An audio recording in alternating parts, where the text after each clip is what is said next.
All right, real quick, we are getting lots of questions and lots of people wanting to make a decision between their standard squirt build that they want us to do or a slam squirt build. So I wanted to make a quick video to give a bit of an understanding as to what actually makes a squirt slammed and how some of the characteristics are somewhat interchangeable and really just subjective more than anything else. So the first thing I just want to do is show you that the actual ducts of the slam squirt are actually able to go onto any squirt. They still use just a 20 mil standoff.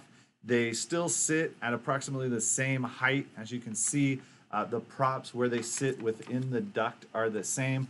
All they actually are, when you look at them like this, is they are basically about a third or a half duct size compared to the full-size duct.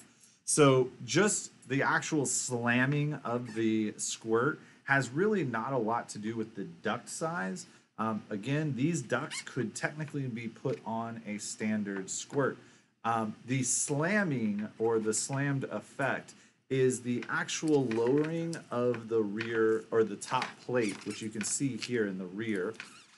The top plate on a standard squirt uses a 40 millimeter standoff in between so we can get the air unit sitting up and down vertically in the frame. This allows you to access the SD card and the USB port on the bottom really easily because there's cutouts for those specifically in this orientation.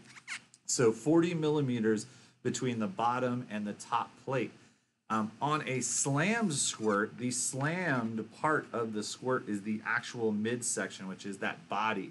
So we've the slam squirt that DroneCo produced and that we use for our kit uses a 25 millimeter standoff from the top to the bottom plate. So you're lowering that top plate about 15, well it's 15 millimeters. So what does that do?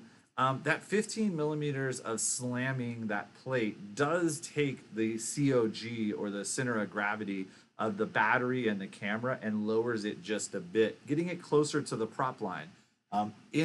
In reality, this does cause a performance gain or a bit of a tighter feel when you're doing really highly acrobatic moves or high-speed maneuvers. You might see or feel a slight difference between these two platforms. That being said, in a perfect situation with 0 to say 5 miles an hour of wind, these two builds being built identical, a 6S capable 3100 kV motor, have the ability to cut through the wind and fly indoors or outdoors just the same, as long as that wind, again, is somewhat negligible to about 5 miles an hour. When you get above 5 miles an hour of wind, you will start noticing the extra drag and some of the pushing effect of the wind on the crosswind. So the cross section of the duct actually will make a difference when you're flying in those higher wind environments. But again, as far as putting these ducts on a standard build, if the wind were to be a factor, you could actually still go with a standard build and just add the slammed ducts to it. On our listings, we're going to start offering the ability to add a slammed duct kit to a standard build.